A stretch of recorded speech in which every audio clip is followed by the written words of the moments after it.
Today on Review This Thing, we're going to review this thing, the Spypoint Link Micro LTE cellular trail camera.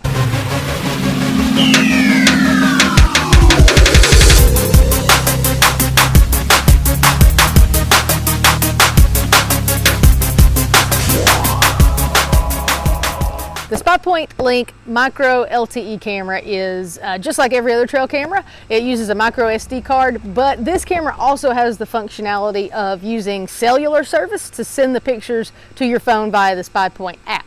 We've been getting some pictures through the app for about the past week. We haven't been to take the SD card out of the other one yet to do any kind of comparison, but we're going to talk about how this is working this past week. So we are in for a treat this week because I'm actually going to have my husband Robbie come and do the review. As always, we have our facts and he's going to go through all 5 of those for you. So here comes Robbie. All right, the first thing we're going to talk about is fit. This camera is probably one of the smallest trail cameras I've ever had. Camouflage is really good, as you can see up against the tree. It's got a bunch of grays, so it should fit on just about any tree to make it a little bit harder to spot. The only thing I would say, the antenna is obviously a little bit noticeable, so kind of got to probably do something to hide that if you're going to try to use it on public land. Put it up really high or something like that. It does come with an adjustable cam strap that makes it really easy to hook on just about any size tree, as I'm doing here. The strap itself is pretty good size and should fit up to at least a 29-inch diameter tree. So it's small, it fits on lots of different trees, and it's got good camouflage. So for fit, we give it a 5 out of 5. So now we're going to talk about, is it as advertised? It says it's ultra compact, which as you can see, it's pretty doggone small. It has a fast trigger speed of 0.5 seconds, I think. I've got a picture that it downloaded to show you that trigger speed. And it also works on LTE networks. So as long as you've got AT&T or Verizon, it definitely works on both of those. If you don't have a good cell signal where you're going to put this camera, it probably won't work very good. 3G will not work with this camera. This camera does have an 80-foot flash range and detection range. I haven't had a chance to test that yet. Just haven't set it up and tried to measure any distances with that. So straight off of their website, it says that this provides incredible performance and opens the door to the definitive mobile scouting solution at a price that any hunter can afford. To me, this says this is a starter camera. I would agree with that. It's a great starter camera at a great price point. It's definitely not top of the line, and you're not going to get the absolute best pics without probably paying a little bit extra money. Now, one thing to keep in mind is that it does say that it takes 10 megapixel pictures, but it does send it to your phone at a much lower resolution. So keep in mind that if you want that higher resolution picture, you're going to have to do one of 2 things. Either pay $5 extra for 50 HD pictures, or go get the micro SD card from the woods just like you would any regular trail camera. So for as advertised, because of a couple of things with picture resolution and whatnot, we're going to give it a 4.5 out of 5 for as advertised. Alright, now we're going to talk about construction and durability. This camera was really easy to set up. When you open it up and get it out of the box, there's really not very many moving parts. There's no screen or anything that you have to go through. Batteries, it's 8 AA batteries, and then a micro SD card slot and an on and off switch. Everything else in the camera setup you do on your phone. You download the Spypoint app and you go through the app to set everything up. It was super duper easy. You just had to wait a few seconds or so for the camera to acquire a signal and start communicating. The app on the phone is really easy to use. You can see each of your cameras that you have set up.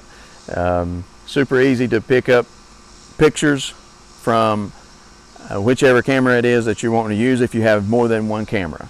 The app also has a species feature so that you can click on buck for free. You can click on buck and then show photos, and it'll pick out pictures that your camera has sent to you that has a buck in it. It has other species such as turkey, coyote, moose, wild boar, bear, or humans, but if you use any of those, you do have to become an Inside Club member, and that costs a little bit extra as well. So when it comes to plans, the plans range from free at 100 photos up to unlimited photos which is $15 a month if you do it on a month-to-month basis. You can pay yearly, and the price decreases just a little bit. I'm thinking I'll probably go monthly because in the off season I'm probably not going to be running this camera. So in the first 5 days, the camera sent me 591 pictures. I was getting alerts throughout the day and loving it and really enjoying it. But I did increase the gap between pictures to 3 minutes instead of 1 minute because I was getting so many pictures. Again, as far as construction and durability, the camera was very easy to mount to the tree, and the cam strap is just as good as any of the other ones I've used on other trail cameras. One concern that I do have is the antenna. Depending upon exactly how you're carrying it, if you throw it in a backpack just to make it easier to carry into the woods, I could see that being a slight problem. I haven't had any trouble with it. Again, I've only had this camera a week, so I can't speak directly to the long-term durability of it, but I could just see that being a possible problem. One issue that I may see as far as construction and durability is I've only had it out a week, and after 591 pictures, I was down to 45% battery life. I don't get to that piece of property every 2 weeks, hence the reason for a cell phone camera. So if the battery life was to continue the way it was, I might have an issue with that because I would need to replace the batteries after 2 weeks. They do have a couple of solar panel options that kind of go on top of the camera that would make that a little bit easier and hopefully not drain the batteries quite so fast. Also, if the better the signal is, I'm assuming the batteries would last just a little bit longer. A friend of mine who has this camera has gotten hundreds of pictures, very similar. He's had it up for about 4 weeks now and said that he's still at 80% on one of his cameras and 90% on the other camera. So maybe it's just because mine took so many pictures. I did get down to 25% cell signal a couple of different times whenever I had checked it. So maybe the stronger the signal, the better the batteries would do. Not sure. We'll keep testing that. So as far as construction and durability, we're going to give it a 4 out of 5, just because of those couple of issues about battery life, and then I'm a little bit worried about the antenna. So now on to testimonials and reviews. So we checked Academy, Bass Pro, and Amazon, and on average they get anywhere basically from a 3.7 to a 4.1. One of the major issues is battery life, which we've already talked about. I would have to agree with that one so far. Some of the negative reviews basically are saying that they couldn't even get the camera to work. Evidently wouldn't interface with their phone app or something like that, wouldn't send them pictures. I have not had that trouble. Mine has been sending me pictures since I got it started and got it hooked up to my app. Some people in the reviews complain about it not coming with a micro SD card. I personally have not bought any trail cameras that came with an SD or a micro SD card, so I kind of expected it not to come with a micro SD card.